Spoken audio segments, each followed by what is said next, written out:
Hello, everybody. Howdy. Couple of special shout outs to Sam. It was great Skyping with you today. Yes, Mark and Cora. Lovely Skyping with you guys this afternoon, and also Tony. It's been one hoot of a day. It's been really a great enjoyed day. this day talking with our friends and Yes. doing things. Yes. And we got a new book. Kim got a new book in the mail today. Yeah, I had to order that one. Yes. I haven't had a chance to look at it yet, so... But I just kind of perused it a little bit. And while perusing it, it led us to the 1943 Watchtower. And with this particular Watchtower, oh boy. there are very, very specific directions from Jehovah. Now, I want to just read what's in here.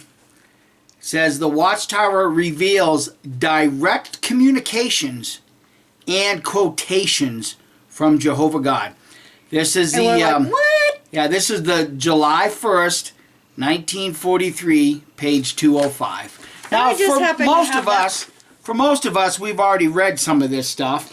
Yeah. But we're going to just reiterate it because we want everybody to see just how specific Jehovah's directions are. Yeah. Okay, July 1st, 1943, Watchtower, page 203. Oy vey.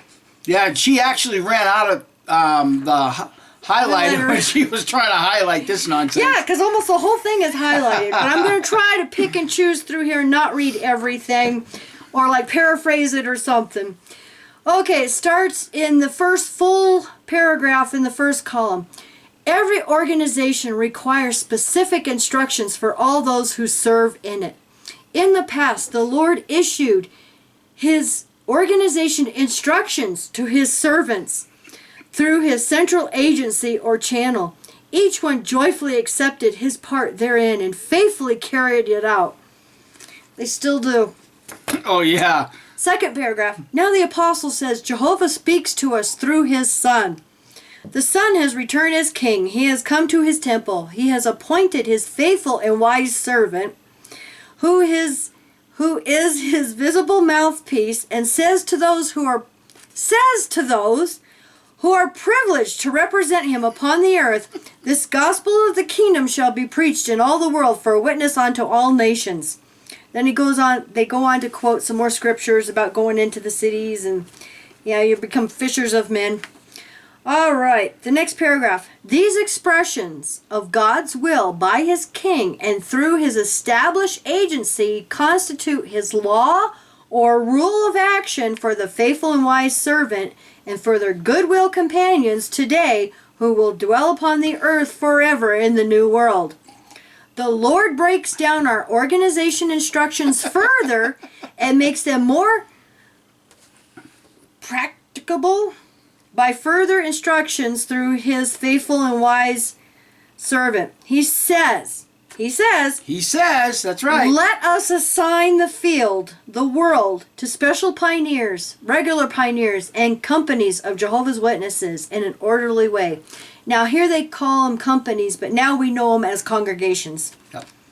Sufficient for everyone to thoroughly witness therein, and let us place upon each one the responsibility of caring for the new world interest in these respective assignments.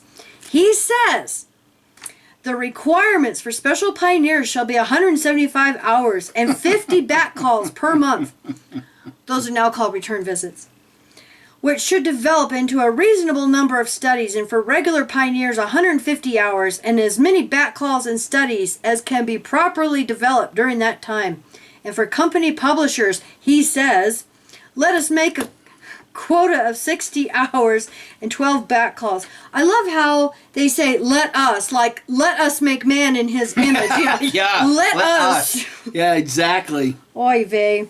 These directions come to us from the Lord through His established agency directing what is required of us. And for those who really love the Lord and are guided by His counsel, that is a reasonable service requirement.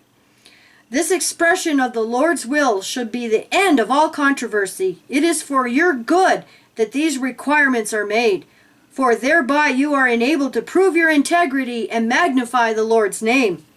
These directions from the Lord come to us as individuals and as collective units called companies. Almost everyone who's consecrated to the Lord.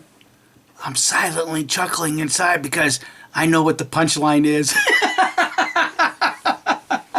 And you just can't sit there and be quiet, can you? Okay, now where'd you... made me forget where I was.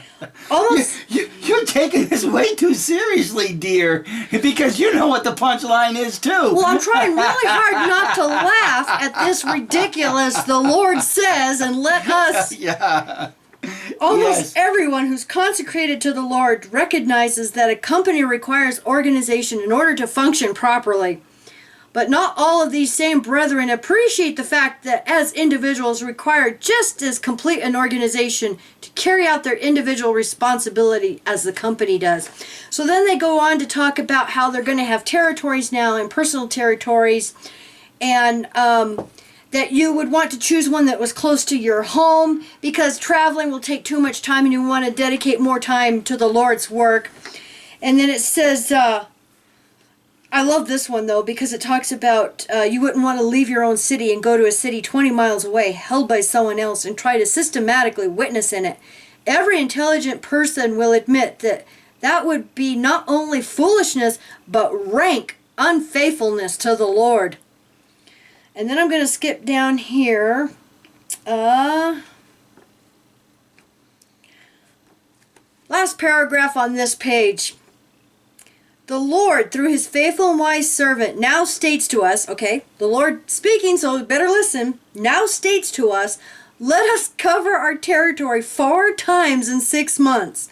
That becomes our organization instructions and has the same binding force on us that his statement to the Logos had when he said, let us make man in our image. It is our duty to accept this additional instruction and obey it. Okay, so you have to really laugh and mock at Watchtower now because these are pretty specific instructions that are conveyed to the Jehovah's Witness. And you have to obey the instructions of God if you want to prove faithful to God. Then what about the memorial being celebrated in... during the winter month of March? Come on, Jehovah's Witnesses. we got this figured out already. You're not obeying God's directive to celebrate the Lord's evening meal in the proper month. And we're going to show that even further because we want to thank everybody that has been sending us this information. We're just overwhelmed with it. I got a flood of emails and overwhelmed, but thank you everyone so much. I've been trying to get all of these, so that we could get all this. I mean, my whole desk is full of papers here. You have all sent such wonderful information. And, we're also hearing that you're trying to talk to your JW family, and it's causing some fights and some problems, and we're sorry to hear that you just can't get through. But it sounds like for the most part, the Jehovah's Witnesses are basically saying it doesn't matter when it is or any of this. It's when the governing body says it's time for the memorial, then we obey that. So it's sad, really. But for, a governing body that's so pretty damn specific about relaying God's instruction about field service and hours and territory, you absolutely miss the simplest of all things regarding the memorial. I guess God forgot to tell them to add a 13th month. God forgot. No, yeah. You see, people? Go to your inside book, page 391. Look at the calendar. There's an added month in here. Now, why is that important? We'll explain. Yes. Because, like I said, everyone sent so much information, so we're going to try to make this as brief as possible. It all boils down to barley. Yeah. I don't know if you can see it. We're going to post another... We'll have the picture. Yeah. But right here, underneath the month of Nisan, is barley. Now, it stands the reason, friends, that the Jews didn't keep a supply of barley from the previous year, because during the course of the year, the rats would have gone in and pooped in it, and maybe some chiggers grew in it, maybe some what do they call those, weevils? Be careful of weevils. They had to wait until the barley was ripe, because where do you think they got the material to make the bread? Well, the thing is, It's just that simple. The thing is their festival on Nisan 16th was of the first fruits, and guess what the first fruit was? Barley. And also, Nisan 15th through the 21st was the festival of the unfermented cakes. Where would they have gotten the flour to make the unfermented cakes? They had to wait for the barley to be ripe.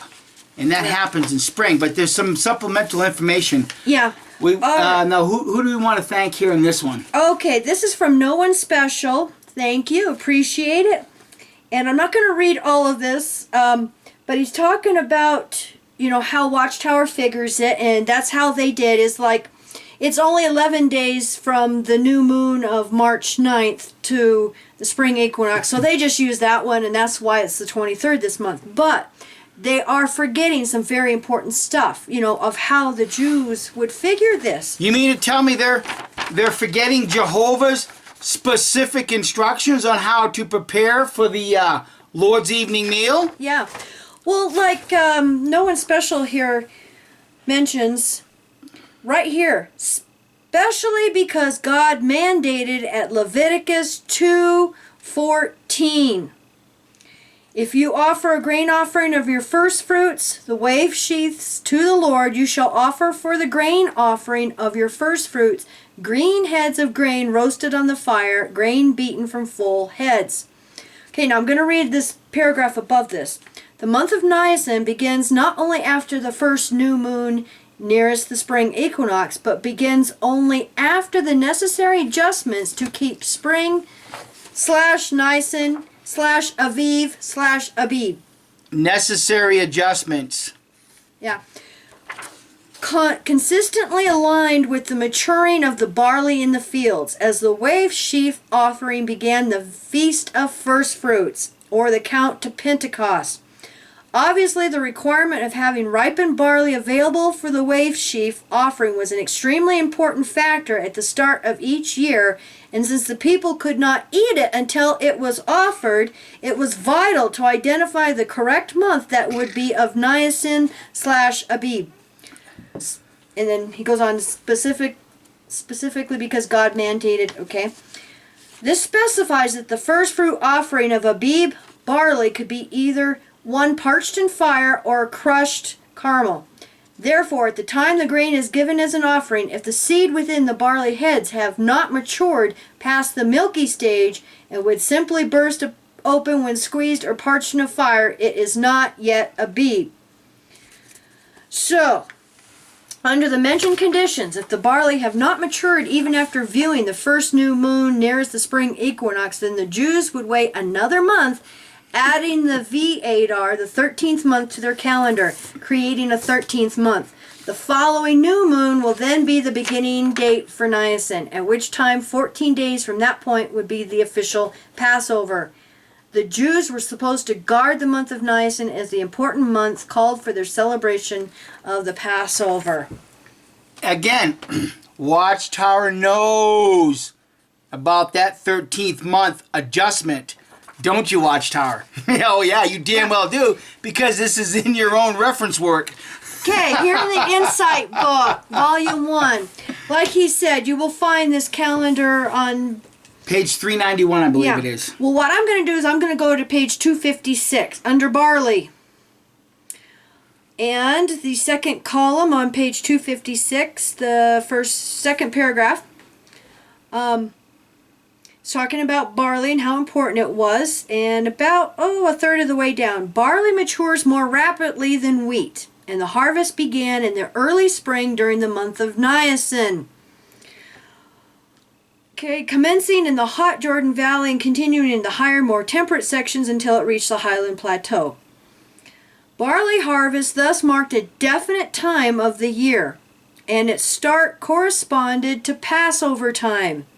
The sheaf waved by the priests on the 16th day of Nisan being of the barley first fruits. So it had to have been mature enough. Hey, Jehovah's Watchtower, your barley wave sheaths aren't mature yet. No, they're just not mature. Okay, we also want to thank J.W. Watch because he also brought in some supplemental information that's similar to this, but it's more relating to the Torah commandments and what the Rabbinical Supreme Court mandated in this matter. Because remember, this originally was a Jewish holiday. So he says, so along with your point earlier, the thing to remember is that the new year was not to start in such a way. Let me get my glasses here. Yeah, why don't you get your glasses? Was not to start in such a way that it would put Passover in winter. What the Watchtower is doing this very year, Watchtower is doing this very exact thing. Now he gets his information from it's from www.franknettle.net. It's FRANKNELTE, Nelte. Okay, franknelte.net. Okay. And basically says the bottom line again, Passover was not to be in winter. I think the Watchtower has really blown it here, and you're right, because when you look at the whole celebration, they needed that barley to make the unleavened bread.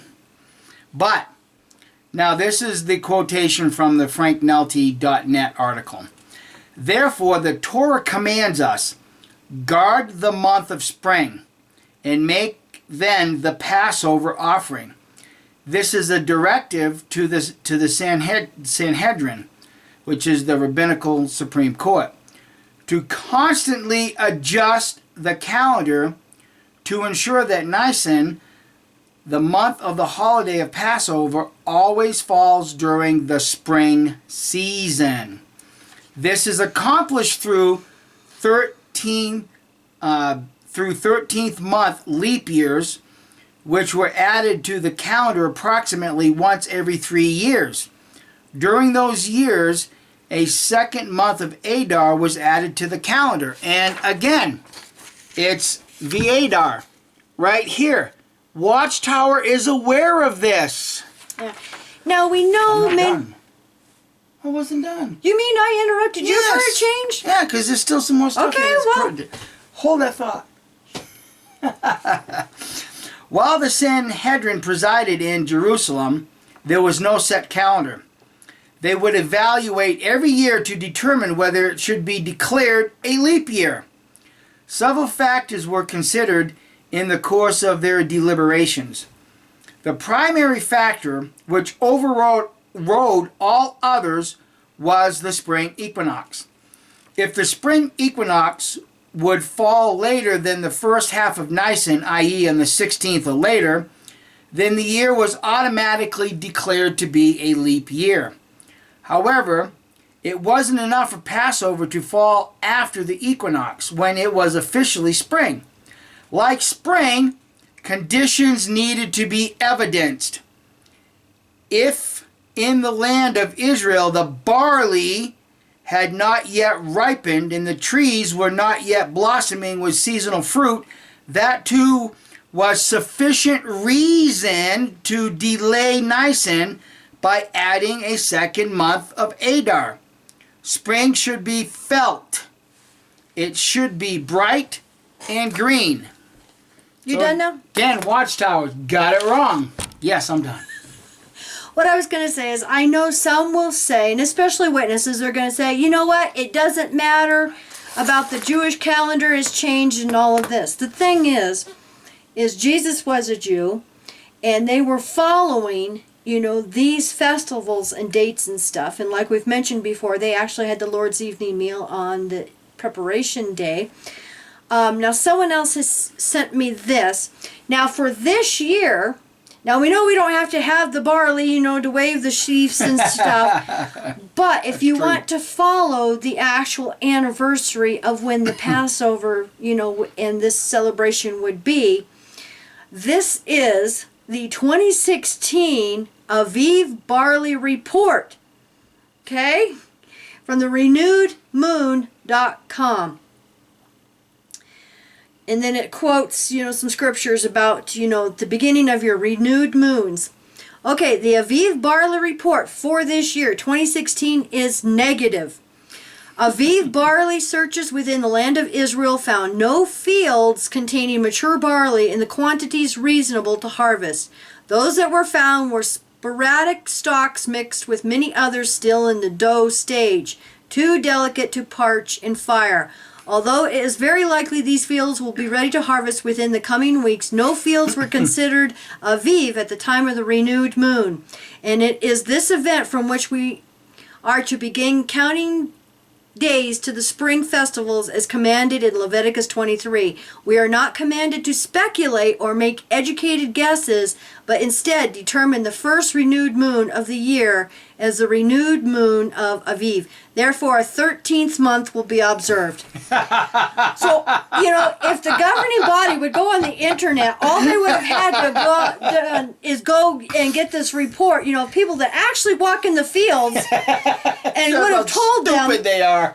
That would have told them that, you have this is a leap year. It's even a Jewish leap year. These guys are total nincompoops, aren't they? Thank you, everybody, for your research. Yes. It really makes Kim and I feel good and happy that so many of us truly have an interest in some of these spiritual things. And whether Watchtower wants to get it right or wrong, that's irrelevant. It really shows me that a vast majority of us that have escaped Watchtower has a sincere desire to get it right. Yeah. We may not all believe that the name Jehovah is God's name or even Yahweh is God's name, but at least we're giving it good old college effort. Yeah. At least we're trying, and that's the biggest thing is, I guess it really doesn't matter as long as, we celebrate and partake in the body and blood of Christ. Yeah. But, should do it the right month, though. For those of us who at least want to try to get the right month, Did I just snort? I think I did. Pardon me. But the thing is I just want to state that Mike and I will not be celebrating and partaking on March 23rd. No, we will not. Sure. We will not be taking part in that black mass ceremony that Jehovah's Witnesses are going to do. Yeah. Tongue-in-cheek aside, we hope that maybe the evidence presented from those that are doing a wealth of research that maybe the barley harvest might be the thing that'll get your JW family to stop and think twice. Yeah. And, I want to thank Sam, too. I was talking to him about some of the pagan holidays and celebrations around this time. And it was very interesting, how it's just right in. And Watchtower puts their, Lord's evening meal right in amongst, these celebrations. Yeah. So, wow. So we hope you've all had a laugh. And I hope you all see, maybe this is just another point of argument, is that barley harvest. Because without the barley harvest, there are two things that would not happen. They would not be able to celebrate the Passover because they'd be unable to make their bread because the barley's not ready. And second of all, they wouldn't be able to celebrate the festival of unfermented fruits. Unfermented cakes also, which is, the 15th through the 21st, of Nisan. Yeah. And then on the 16th is the offering of the first fruits. Well, see, and it's interesting because it mentioned in one of these emails that they would use the these, the Feast of First Fruits, to start the count for Pentecost. So if that's the case, then it's a good thing Watchtower doesn't celebrate Pentecost, because they'd be a month early for that too. Yeah. You know, it's interesting how, you know, when we read from that 1943 Watchtower, how every organization requires specific instructions for those who serve in it. In the past, the Lord issued his organization instructions to his servants through his central agency or channel. That was the Israelites. They don't say it here, but that's who they're talking about, the Israelites. Okay? The instructions for the barley harvest, the instructions for Nisan 14, the instructions for unfermented cakes, and the offering of the first fruits were very specific. Just as specific as these instructions to the Watchtower Bible Crop Society. You got to get 60 hours, whatever it was, 160 hours of hours. For special pioneers. Good Lord. So here again, even with this celebration, this year being on the wrong date, is just another evidence, more evidence that Watchtower just is a babble, babble, babble, and crap, crap, crap. They don't have their head screwed on right at all. Yes.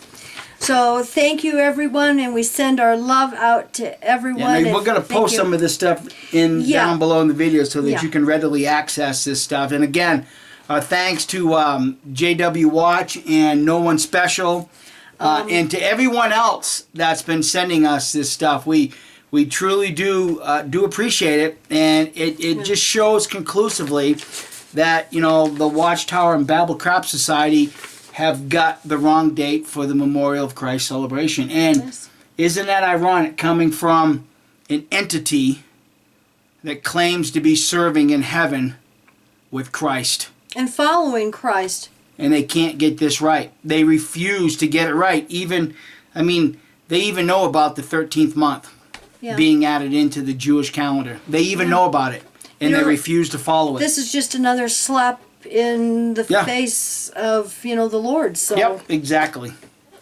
All right, let's finish off our drink and bid everybody adieu. Yes, you all have a wonderful evening. Bye. Bye.